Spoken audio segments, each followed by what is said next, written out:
കോഴിക്കോട് മാവൂരിൽ പിടിയിലായ 3 ബംഗ്ലാദേശികളുടെ അറസ്റ്റ് രേഖപ്പെടുത്തി. അനധികൃതമായി കുടിയേറിയ ബംഗ്ലാദേശി പൗരന്മാരാണ് അറസ്റ്റിലായത്. രഹസ്യ വിവരത്തിന്റെ അടിസ്ഥാനത്തിൽ നടത്തിയ മിന്നൽ പരിശോധനയിലാണ് ഇവരെ പിടികൂടിയത്. പ്രദേശത്ത് കൂടുതൽ ബംഗ്ലാദേശികൾ എത്തിയെന്ന സൂചന കൂടി ഈ മണിക്കൂറിൽ പുറത്തുവരുന്നുണ്ട്. പിടിയിലായവരുടെ മൊഴിയിൽ നിന്നാണ് നിർണായകമായ വിവരങ്ങൾ ലഭിച്ചത്. കൂടാതെ കേന്ദ്ര ഏജൻസികൾ ഉൾപ്പെടെ ഇവരെ വിശദമായി തന്നെ ചോദ്യം ചെയ്യും എന്നുള്ളതാണ് ലഭിക്കുന്ന വിവരങ്ങളുമായി രമ്യാദാസ് കോഴിക്കോട് നിന്ന്, ഒപ്പം എം മനോജ് കൊല്ലത്ത് നിന്ന് ചേരുന്നു.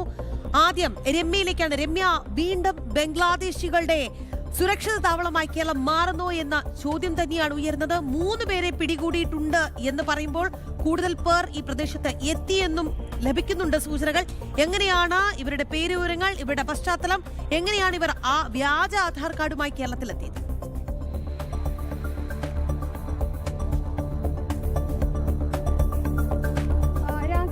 ഏകദേശം 20 ദിവസം മുമ്പാണ് ഇത്തരത്തിൽ ഈ ബംഗ്ലാദേശി പൗരന്മാരായ 3 പേർ കേരളത്തിലെത്തിയതെന്നുള്ളതാണ് ഇപ്പോൾ പ്രാഥമികമായി ഇവരെ ചോദ്യം ചെയ്യലിൽ നിന്നും ലഭിച്ച സൂചന.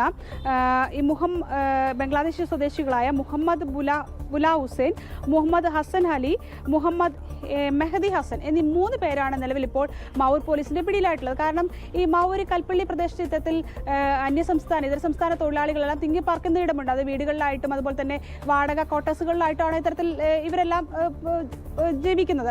അപ്പോൾ ഇത്തരത്തിൽ ഇവിടെ ഈ ബംഗ്ലാദേശികൾ എത്തിയിട്ടുണ്ടെന്ന് മാവൂർ പോലീസിന് ഒരു രഹസ്യ വിവരം ലഭിക്കുന്നു. ഇതിനെ തുടർന്നാണ് ഇന്നലെ രാത്രിയോടുകൂടി ഒരു മിന്നൽ പരിശോധന ഈ മേഖലയിൽ നടത്തുന്നത്. അങ്ങനെയാണ് നിലവിൽ ഇപ്പോൾ 3 പേർ പിടിയിലായിട്ടുള്ളത്. ഇവരെ പിടിയിലായി നിലവിൽ അറസ്റ്റ് രേഖപ്പെടുത്തിയിട്ടുണ്ട്. സ്റ്റേഷനിൽ എത്തിച്ച് വിശദമായ ചോദ്യം ചെയ്തിരുന്നു.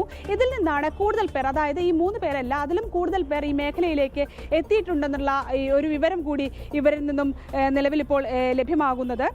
കൂടാതെ തന്നെ ഇവർ മൊബൈൽ ഫോൺ ഉപയോഗിച്ചിരുന്നു. ഈ മൊബൈൽ ഫോണെല്ലാം തന്നെ പോലീസ് കസ്റ്റഡിയിൽ എടുത്തിട്ടുണ്ട്. ഇതിന്റെ വിശദമായ പരിശോധന എല്ലാം നടത്തേണ്ടതുണ്ട്. കൂടാതെ ഇതിൽ സിം കാർഡുകൾ ഉണ്ടായിരുന്നു. ഈ സിം കാർഡുകളും എങ്ങനെ ലഭിച്ചു എന്നുള്ളതും പോലീസിന് വിശദമായി പരിശോധിക്കേണ്ടതുണ്ട്. കൂടാതെ ഇവരെ എത്തിച്ചവരിലേക്കും ഈ അന്വേഷണം വ്യാപിപ്പിക്കും എന്നുള്ളത് തന്നെയാണ് നമുക്ക് മനസ്സിലാക്കാൻ സാധിക്കുന്നത്. ഇതുമായി ബന്ധപ്പെട്ട തുടർ നടപടികളെല്ലാം പോലീസ് സ്വീകരിച്ചു വരികയാണ്. കൂടാതെ തന്നെ ബംഗ്ലാദേശി സ്വദേശികളായതിനാൽ തന്നെ കേന്ദ്ര ഏജൻസികൾ, അതായത് IB ഉദ്യോഗസ്ഥർ ഉൾപ്പെടെ സ്ഥലത്തെത്തിയിട്ടുണ്ട്. ഇവരെ വിശദമായി തന്നെ ചോദ്യം ചെയ്യുകയാണ്. നിലവിൽ ഇപ്പോൾ കോൺക്രീറ്റ് പണിക്കായി ഇവർ എത്തിയതെന്നുള്ളതാണ് ഇവരെ പ്രാഥമികമായി ചോദ്യം ചെയ്യലിൽ നിന്നും ലഭിച്ച സൂചന. പക്ഷേ എങ്ങനെയാണ് ഇത്തരത്തിൽ ഇവർ ഇങ്ങോട്ട് എത്തിയത്? അതായത് നേരത്തെ ഞാൻ സൂചിപ്പിച്ചത് തന്നെ വ്യാജ ആധാർ കാർഡ് ഇവർ നിർമ്മിച്ചിരുന്നു.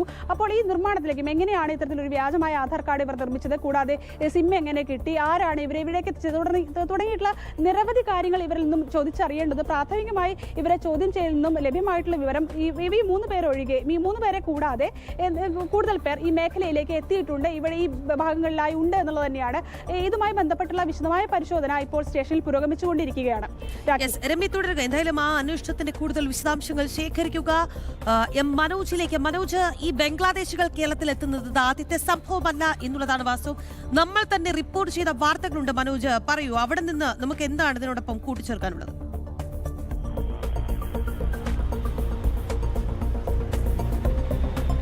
രാഖി, ബംഗ്ലാദേശികളുടെ ഒരു ഹബ്ബായി കേരളം മാറിയിരിക്കുന്നു എന്നുള്ളതാണ്. അതായത് കഴിഞ്ഞ കുറച്ച് ദിവസങ്ങൾക്ക് മുൻപാണ് 10 പേരടങ്ങുന്ന സംഘത്തെ കൊട്ടാരക്കരയിൽ നിന്നും പിടികൂടിയിട്ടുള്ളത്. ഈ ബംഗ്ലാദേശികളൊക്കെ തന്നെ ഇവർക്ക് വ്യാജ ആധാർ കാർഡ് ഉപയോഗിച്ചുകൊണ്ട് പല സ്ഥലങ്ങളിലായി വർഷങ്ങളോളം ജോലി നോക്കി വന്നിരുന്നു എന്നുള്ളതാണ്.